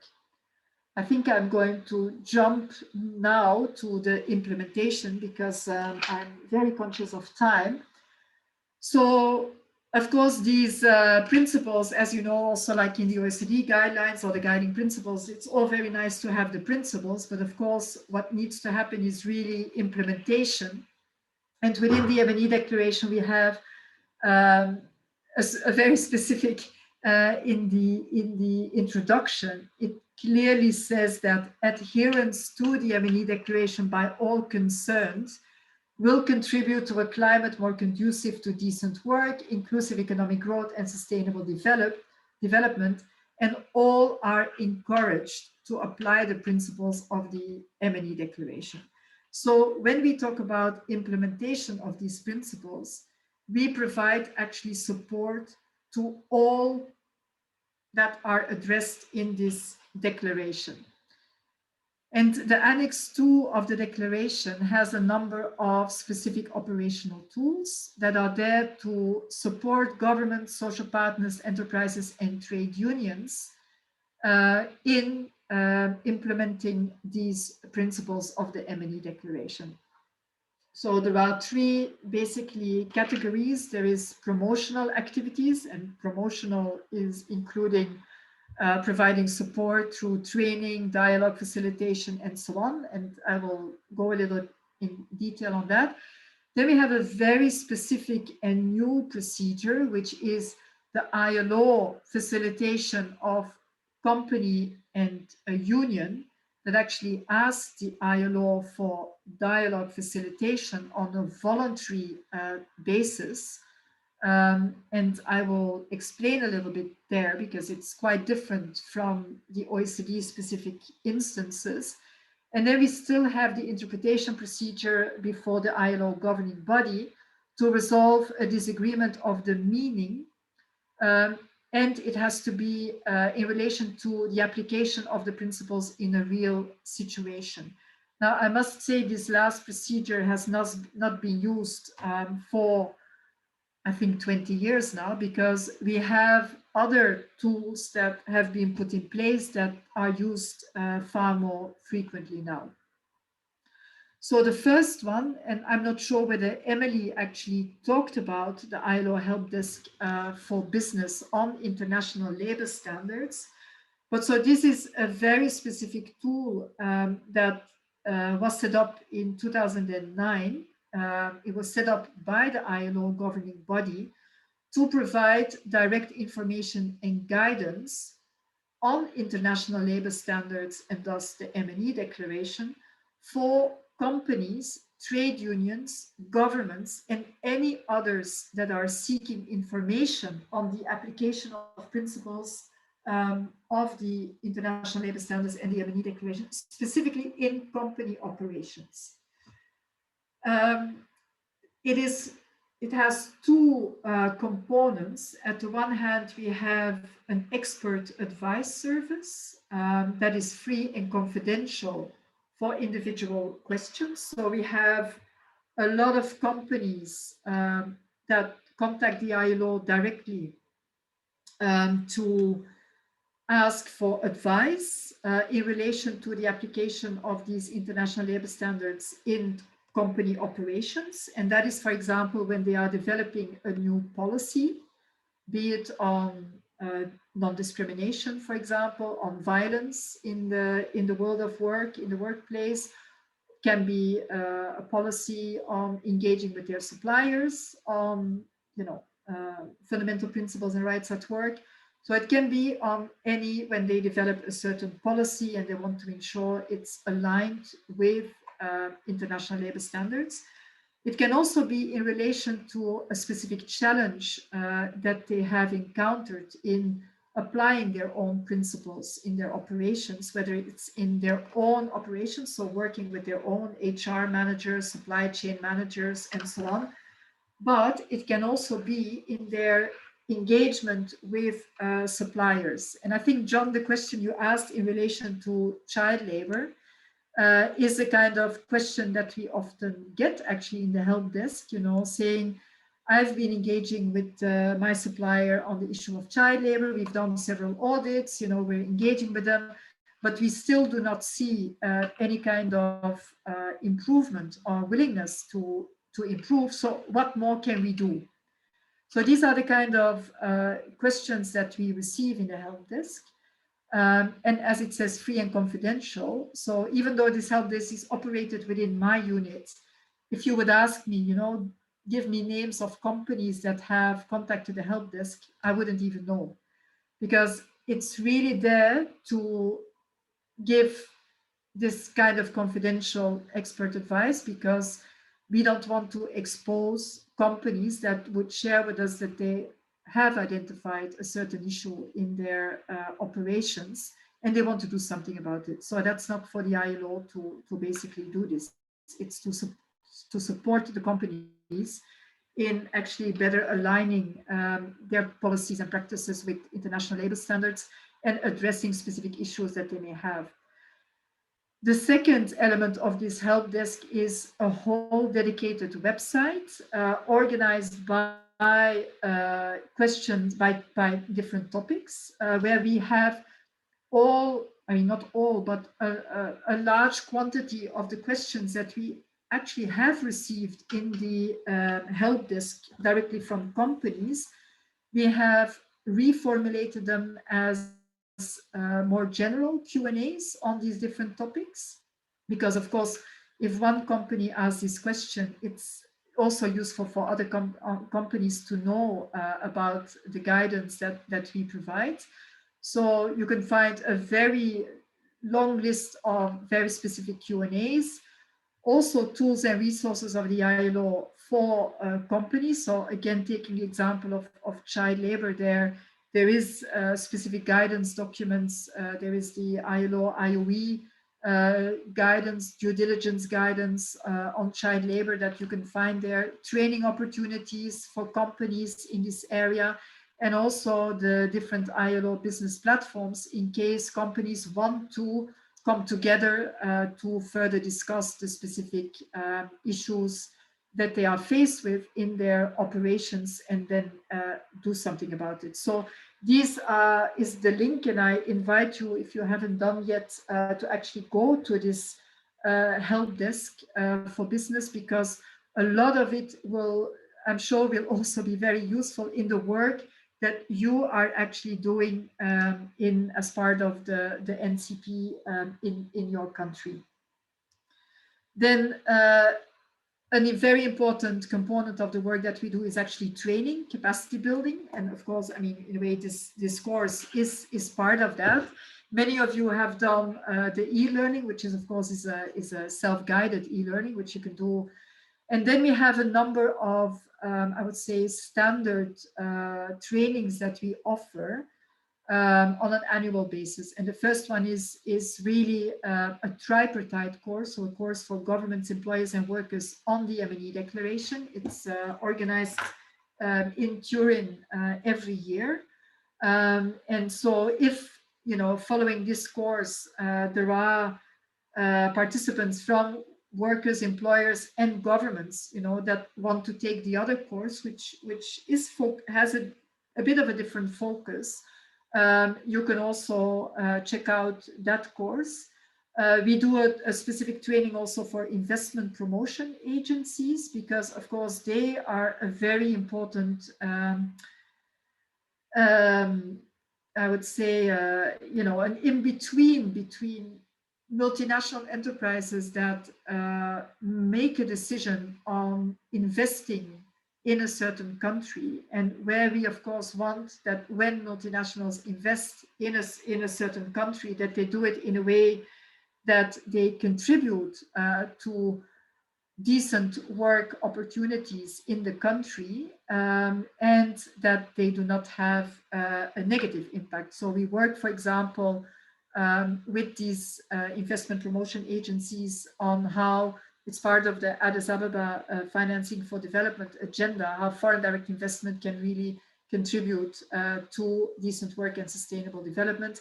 And then we have a course, International Labor Standards and Corporate Social Responsibility, the labor dimension of human rights due diligence, which is really a course for enterprises. We do a lot of trainings at a country level, and then for specific audiences. And there was a question about SMEs. So we actually developed a specific module on labor standards in global supply chains, how to meet them to become more competitive and sustainable, because we realized that, of course, a lot of the SMEs are very worried about their own competitiveness and sustainability in the long run. So it's a collaboration with a specific program we have, which is called SCORE, which is actually supported by Norway and Switzerland. And it's working with SMEs who are in a certain tier of a supply chain to not only work on labor standards, but on very practical elements such as occupational safety and health, on workplace collaboration between management and workers. And this is really addressing SMEs. It's also something that exists in various languages and that is being rolled out in many countries around the world, and where we have a number also of public-private partnerships with multinational enterprises that offer these modules to their suppliers in different countries around the world. And this is just an overview of the kind of trainings that were offered last year. So you can see there is quite a good spread geographically speaking, but also in terms of participants in our trainings. And these are the trainings that have been conducted together with ITC in Turin, and more specifically Carl's team there. This whole training is actually part of what we do at the country level. And a lot of the work we do on the M&E declaration is actually at the country level. I've talked already about our global collaboration, of course, with the international organizations, but where, of course, we know that the changes need to happen is at the country level. A lot, of course, in producing countries, but not limited to, and how basically we can use this link of the home host country dialogue in the M&E declaration in these different country level activities that we do. And there you just see, a map of the world where in different colors I've highlighted the specific programs we currently have that specifically uses the M&E declaration as the policy framework. Some of these programs are also together with the OECD, like the responsible supply chains in Asia. So where we are really closely working together on responsible supply chains, and where OECD is more focusing, I would say, on promoting the due diligence guidance that was developed, of course, by the OECD, and where ILO is working more on the the labor dimension there, and then the tripartite and tripartite plus approach in then the policy dialogues in moving this area forward. And of course, when we talk about responsible supply chains, it's not only labor, but also environment and some other issues. And of course, these other issues are covered in the OECD M&E guidelines and not in the M&E declaration. The same for the project in the 9 countries in the Americas, responsible business conduct in the Americas, where moreover we are working together with the Office of the High Commissioner for Human Rights. So, and I'm pleased to see, of course, Brazil is participating in this training, Costa Rica is participating. So you also know how we are working at the country level in these projects.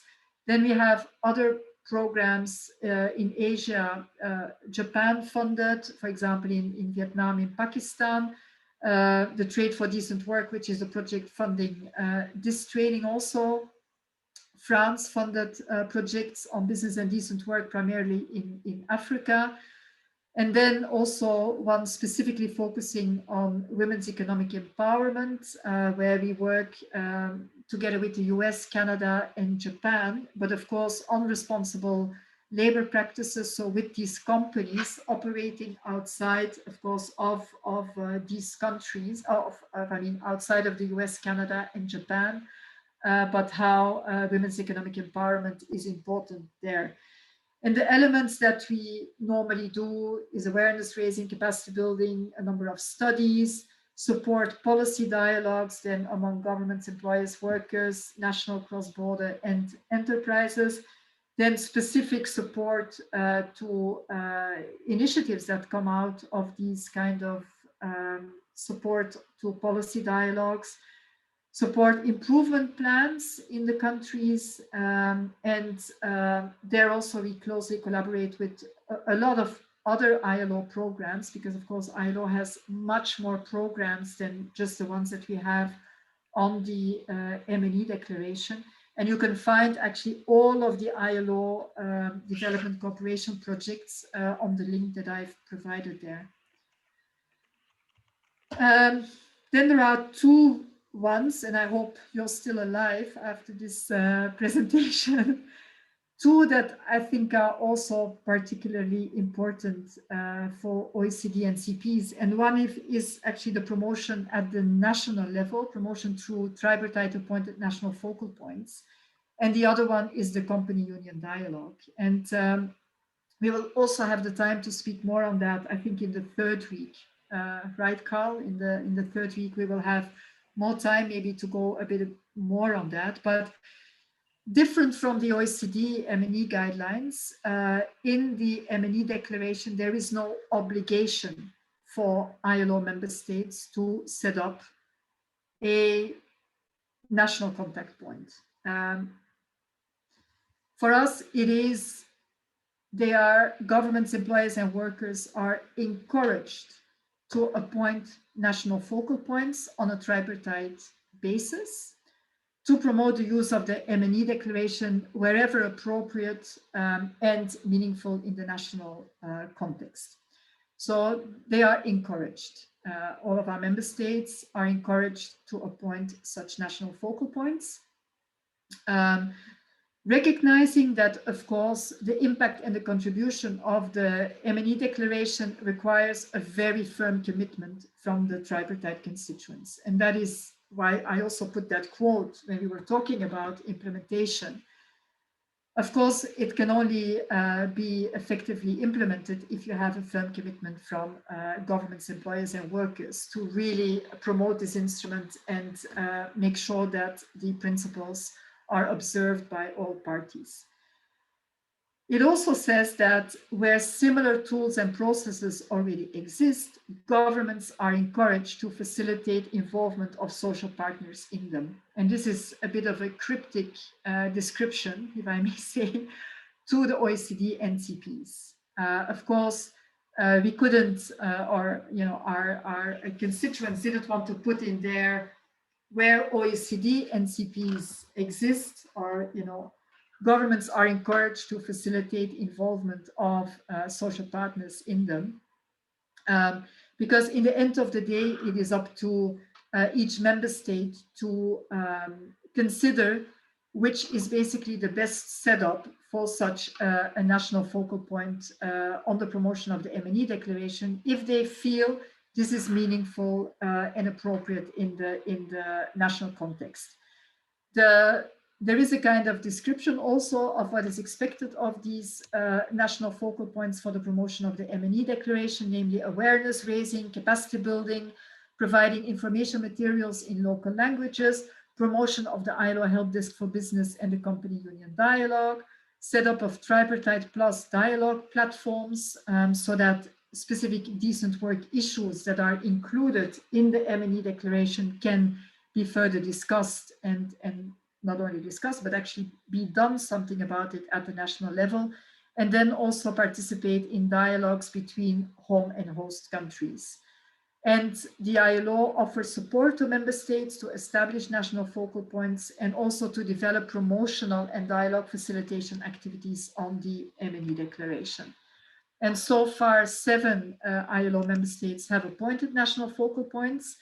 And as I said on Monday in the introduction, in those participating in the training, there is also Portugal with a governmental focal point in the Ministry of Labour.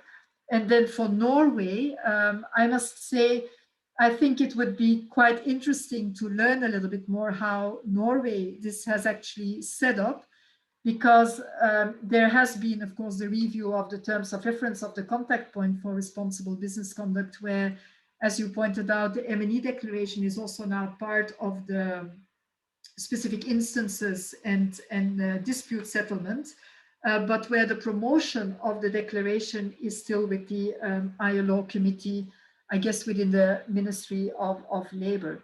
So you see most of these focal points are in countries where there is no OECD NCP. The setup of these national focal points are all a bit different in each of the countries, but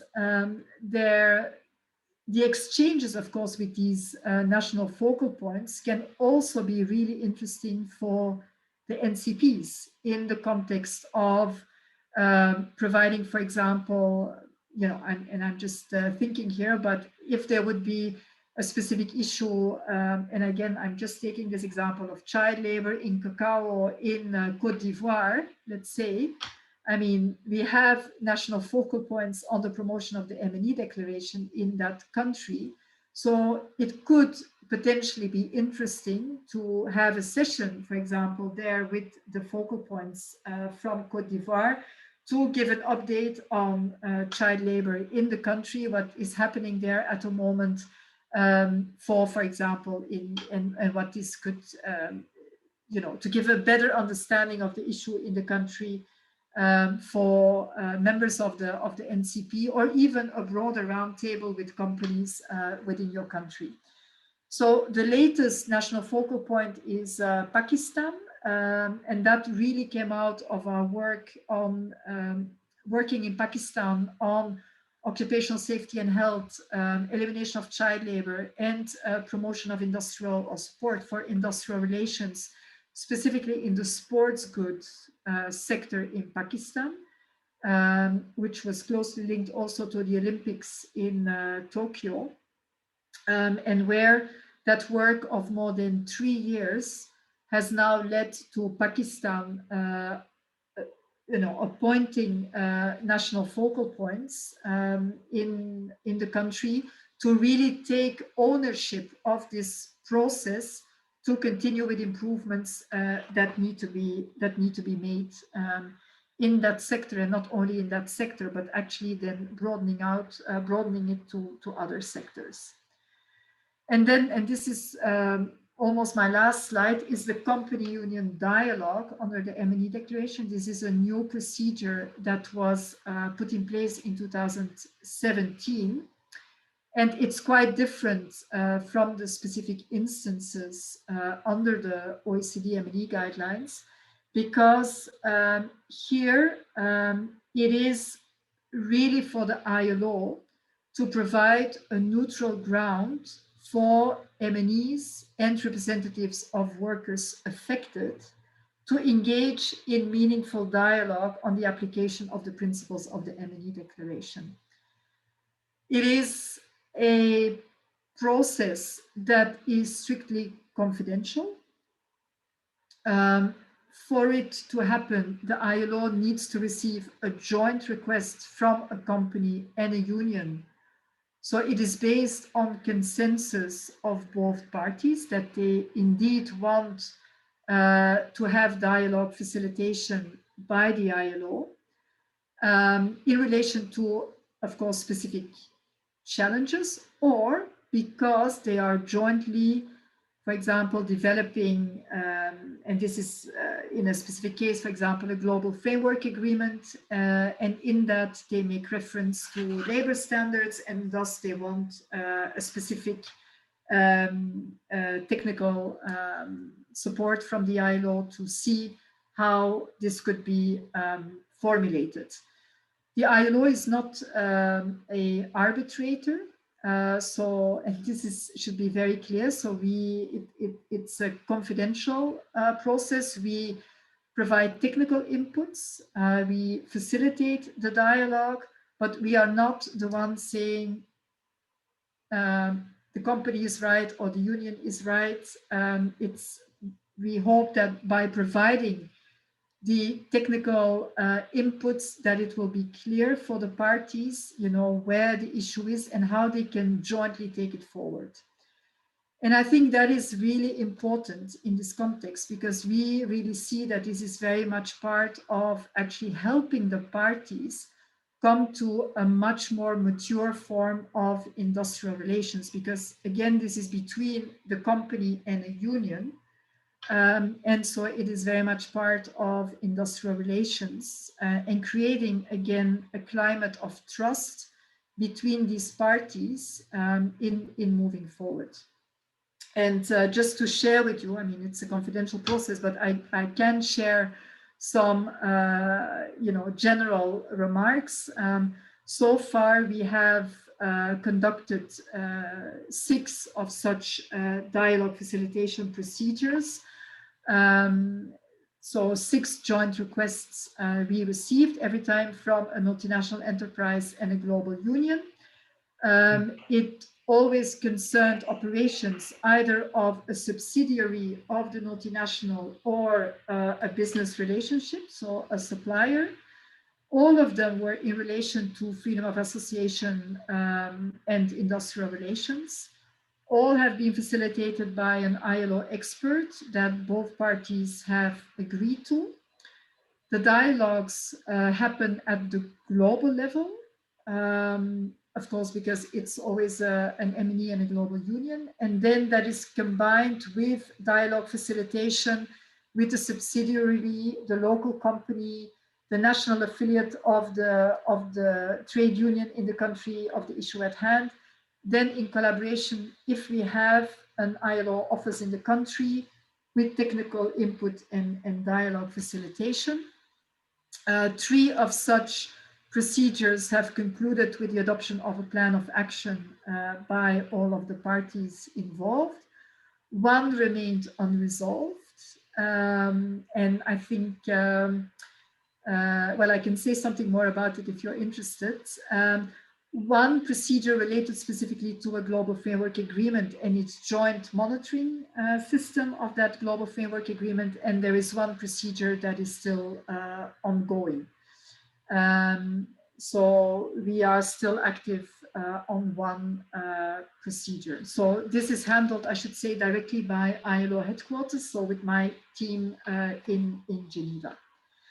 So this is the end of my presentation, and I'm very appreciative that you stayed attentive during this presentation. You will find there the link to the full MNE Declaration web portal, and there I would encourage you, I mean, to really look at ILO Help Desk for Business, our country case studies, where you really see the way that we work with the MNE Declaration, policy briefs that have been developed that could be very useful also for you in the work that you do. And yes, so any more questions in the chat. Yes, Maybe I Gita. can stop. Yes, please go ahead, Carl. Well done, Gita. We're just within the time that we had. It's almost 4 o'clock. For those that want to leave, not a problem. You can still catch up afterwards. But there are. We also were discussing: do we already go for the whole presentation or not? We went to go for the whole presentation, including the operational tools. So you already have a notion of the operational tools that we have. But those that need to go now, they can leave, and then there are still some other moments that you can interact with Gita or on this topic. But there are some questions that I think are important questions that we should be able to address in let's say 5 minutes. The difference between mediation and facilitation, which was mentioned by André. The observation, and that's maybe more for the Norwegian OECD focal point. What is this, the ILO complaint mechanism? While there is not really a complaint mechanism, but maybe Norway can explain that. That was also one of the issues that was raised by Annick. How is that actually functioning in Norway? Then there was, I think those were the main questions now that were at least were in the chat box. But I would say we still have time for some more questions. So don't hesitate. And again, for those that have to leave, please don't feel obliged to stay here with us. You can still catch up once the recording is uploaded. Gita. Yes, well, thank you very much for that question, Andre, regarding mediation facilitation. And I think the line between facilitation and mediation, is very difficult to make. Let's put it like this. Facilitating a dialogue can already mean, is that you're able to actually bring all of the parties together to the table. I mean, they're already facilitating the fact that they are indeed willing, all of them to come to the table. Of course, in this regard, for us, it is easier because we need a joint request from a company and a union, which already supposes that both parties actually have come to a point that they feel they need to go for an outside facilitator / mediator to help them to get out of a certain situation. So in that regard, it is easier because both parties already have come up to that point that they feel, they are stuck in a way. Either they are stuck because they feel they don't have the technical expertise, and so they want the input from the ILO as being the normative, of course, organization on these standards that are then referenced, sometimes in, as I say, a global framework agreement, but sometimes also in a code of conduct of a company. And I have very concrete examples of that, how in the case of a company, if they say in their code of conduct, we will uphold all of the ILO fundamental principles and rights at work in our operations around the world. And then they have one of their subsidiaries that actually is not upholding that principle because they say, oh no, legally, we need to have. So this is the kind of discussion that then the company says, yes, but we've put that in our code of conduct. But did we really understand what we were putting there, And that is the kind of, I would say, the ILO in providing that technical input, we are facilitating the dialogue between those parties. And at the same time, of course, there is mediation as well, because it is in relation always to a very specific I would say, specific issue at hand. But very often it's also going beyond that specific issue because it is, for example, as I say, if it is upholding freedom of association or if it is upholding, access of trade unions to subsidiaries of a company around the world, But then there is a specific case in a country where they say, no, we don't give access to the union here because, you know, the law doesn't obliges us to do so. Of course, it's linked to a specific case, so that would be also mediation, you know, between the parties. But it's a much broader dialogue facilitation. And it's really, I mean, we see it very much as actually helping the parties in their own work between the company and the union to make progress and reinstore trust, because very often the trust is not there anymore. So it is reinstating trust so that once this, what the ILO has done is finished, I mean, the parties basically can further build the trust that at a certain moment broke down. So this is the kind of work that we very much see that this company union dialogue is doing. Okay, thank you, Gita. And it looks very similar to the NCP process. So that was the reason for asking. Thank you very much. And thank you for the presentation. It was very good. Thank you. Well, I don't know.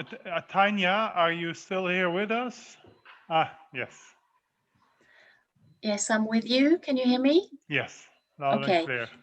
Well, I just want to say something about the Norwegian focal point, because the other day on Monday, my colleague Katrin, she wrote that the promotion and information about the MNE declaration was a responsibility of the Norwegian ILO committee, but that was a misunderstanding, because the focal point, they had a new mandate in 2017, and they take complaints related to the ILO MNE declaration. But they have not had any complaints on that declaration yet. When it comes to information about ILO, everything around ILO, our ministry, the Ministry of Labour and Social Affairs, has delegated that job to the UN association. So that's a bit complicated arrangement, I believe. So maybe it's something we should talk about in Norway, that who should do the information. If my personal view is maybe that our focal point should do it, but they are overloaded with work, you know, so that's a problem for them to give information on the ILO MNE declaration as well. So this was red tape in Norway, sorry.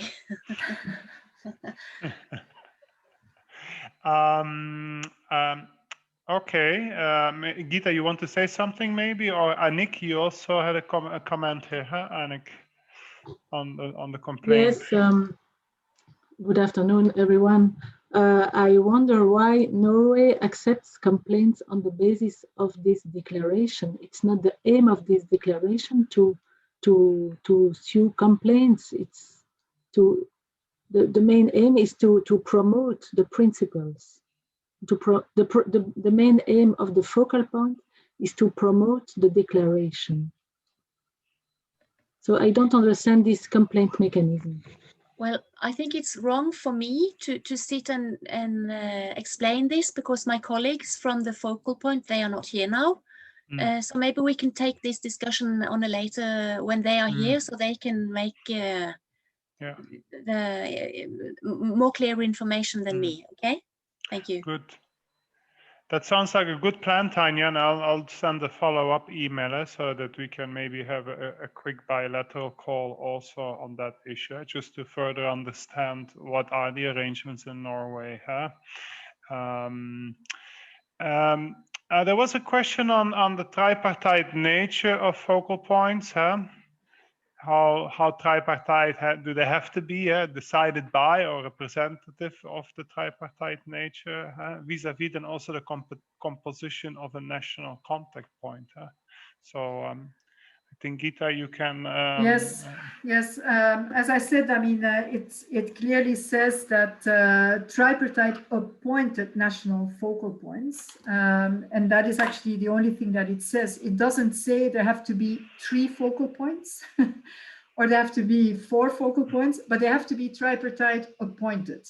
So in a way, it can be, one person that actually has been agreed by all 3 parties, or it can be a tripartite, how to say, a tripartite body that already exists that takes on this additional responsibility of promoting the M&E declaration. And precisely because the national context in many countries is different, and that is actually what we see, and again, I mean, as ILO, we provide support. So we actually, when we receive the question, what is these national focal points about?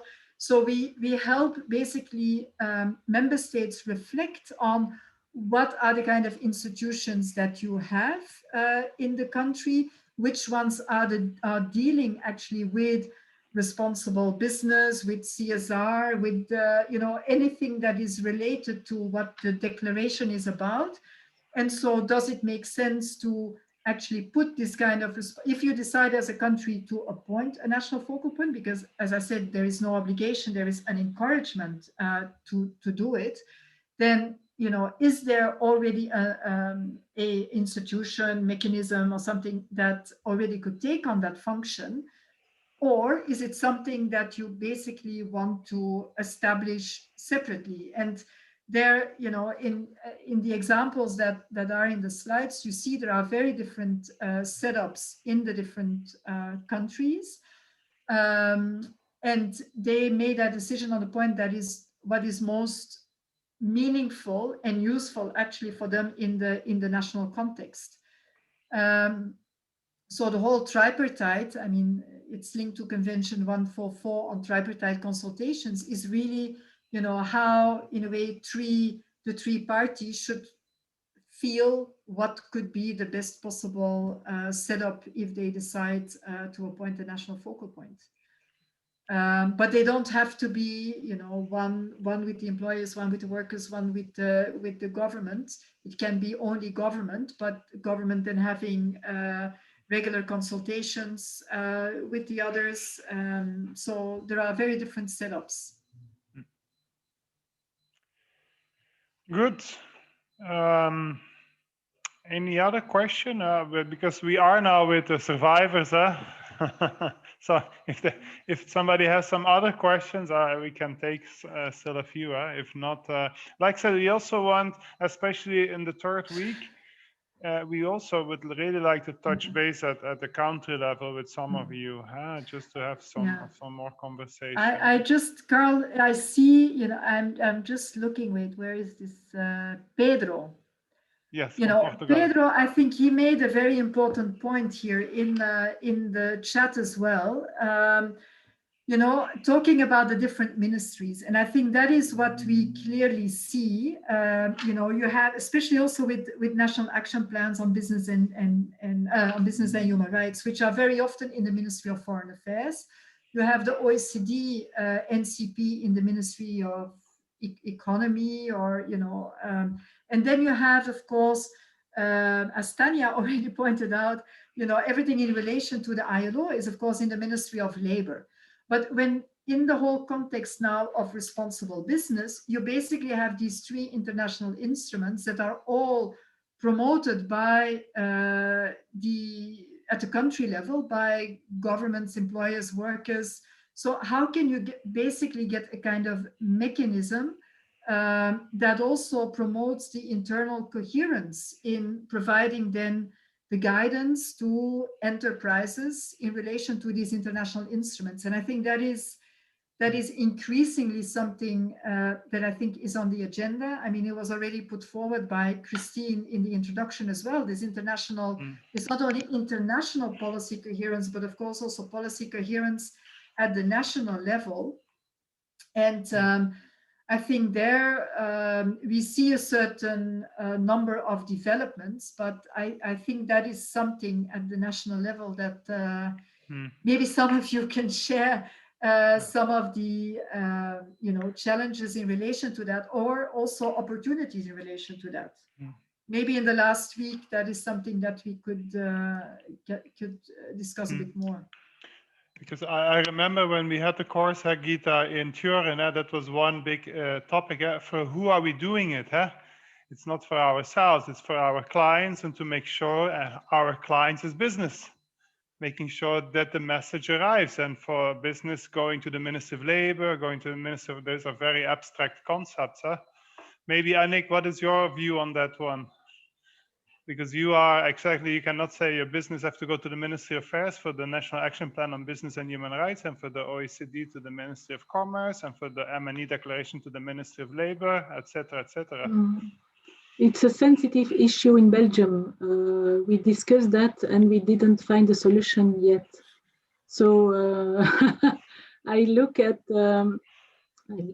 inspiration and good practices and the experience of the colleagues during this session in order to have more clarity. Because a full integration of ILO declaration in the NCP, we don't have a mandate. We can't follow that at the moment as employers organization. But we still reflect, and so I hope to learn a lot during this session. Okay, I think Francesca, you added something in the chat as well. I don't know whether, I don't want to go too much over time, but maybe you can just, if you want to add something on that, or.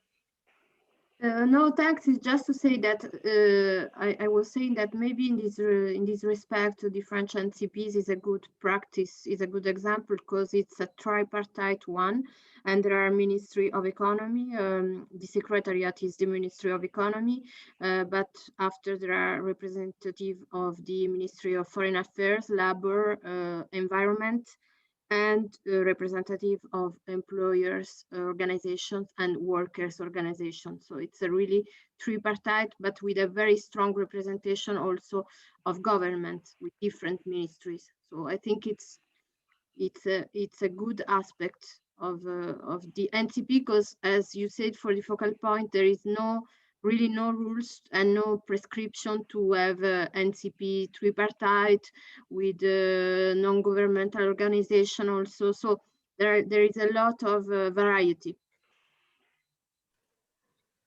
Yeah. Thank you anyway. Thank you for the presentation. Well, thank you very much.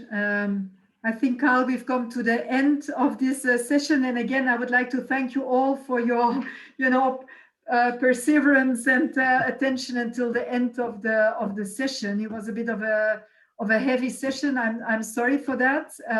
When we do it in Turin, we do more interactive exercises, but I have not yet found the best way to do this presentation. And as I said, I wanted to give everything in one go and not split it up, just the declaration, then another session on the operational tool, because they really go hand in hand. So I thank you again for your attention. Thank you, Gita. And I think everybody here is here on their free will, own free will. So, hey, okay. Thank you, everybody. Let's call it here a day also for us. I just want to highlight 1 minute that we have the session Wednesday on working conditions, wages, working hours, and for that it's a 10-15 minute little training model which goes through the basics of this topic, just to give you already an advanced understanding for the session on Friday with our colleague Nash, who will walk us through the labor standards related to working time and working conditions. It's only 10-15 minutes of your time, you'll see, and then we see each other on Friday afternoon on working time. We work too much and we earn too little. So see you on Friday. Have a nice evening still. Bye-bye. Thank Bye. you. Thanks, Goodbye. Gita. Ciao. Have a nice evening.